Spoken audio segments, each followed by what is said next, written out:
Hey, Sheree Brown here. This week we're talking about assessment and its importance or lack thereof in the classroom.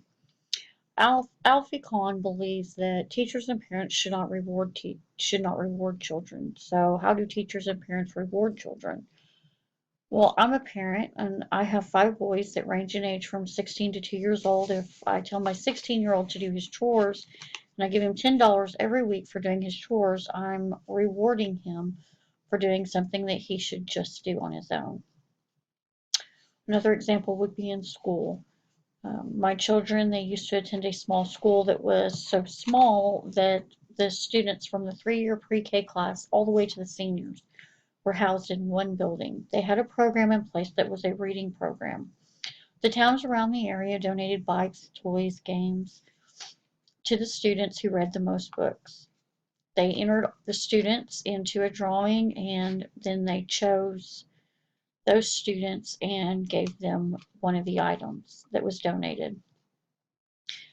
Alfie Kohn says that this is a reward that he believes shouldn't be used. I don't see anything wrong with giving rewards as long as it is reasonable. Giving my sons who are 16 or 8 years old money for every week for completing chores, in my opinion, is teaching them to be prepared for responsibility later in life.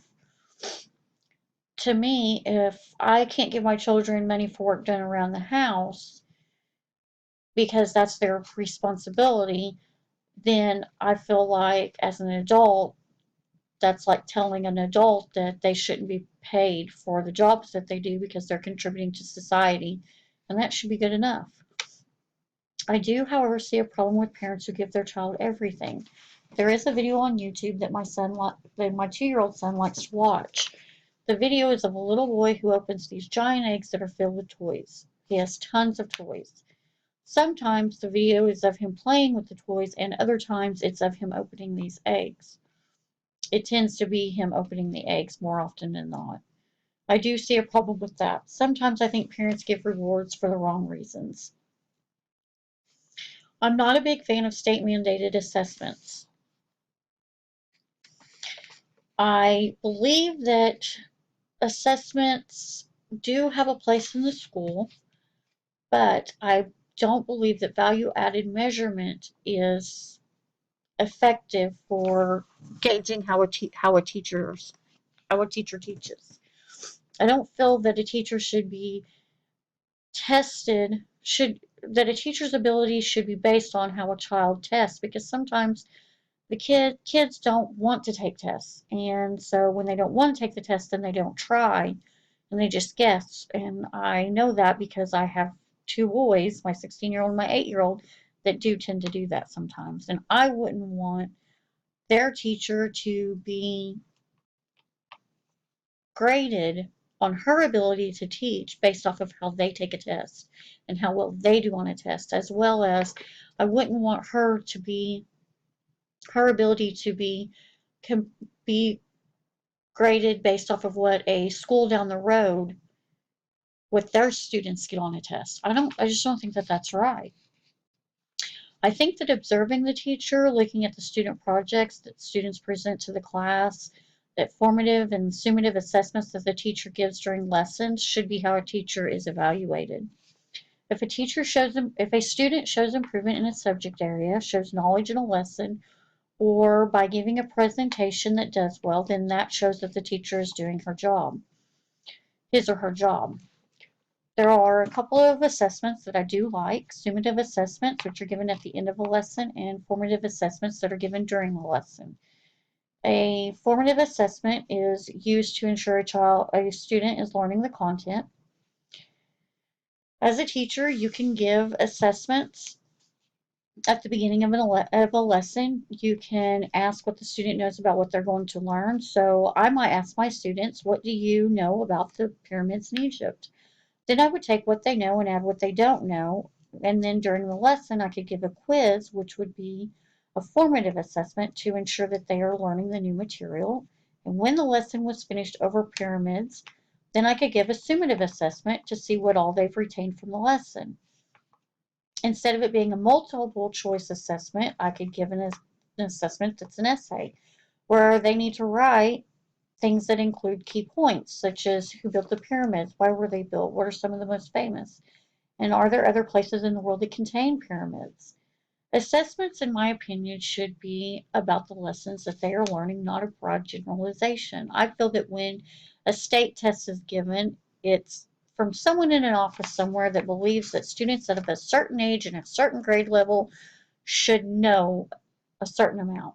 And because of that, they're not actually learning what the student knows.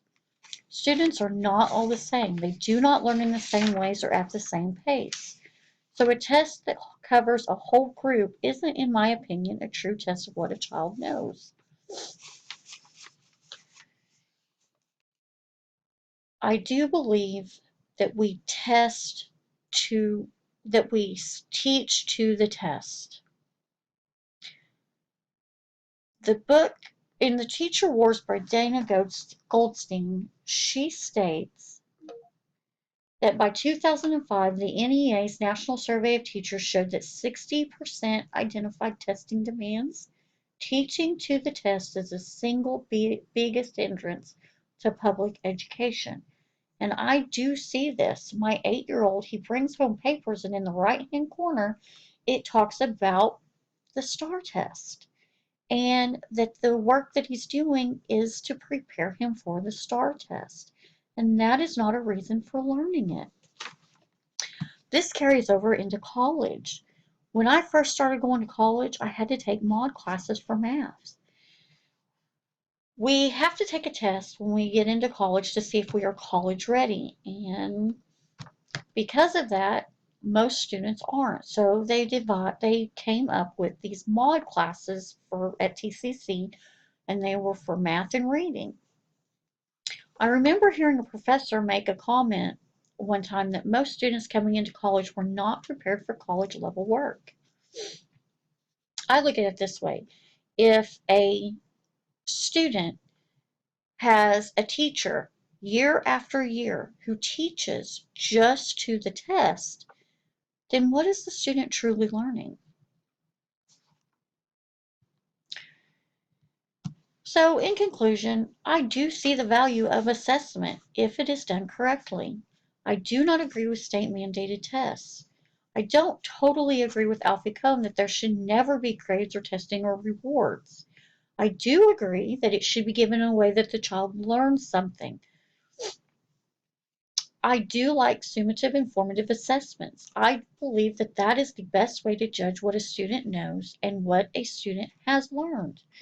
I am not for assessments that determine a teacher's teaching ability. So tell me, what do you think? Do you agree with state-mandated testing? Do you agree with testing that determines a teacher's ability?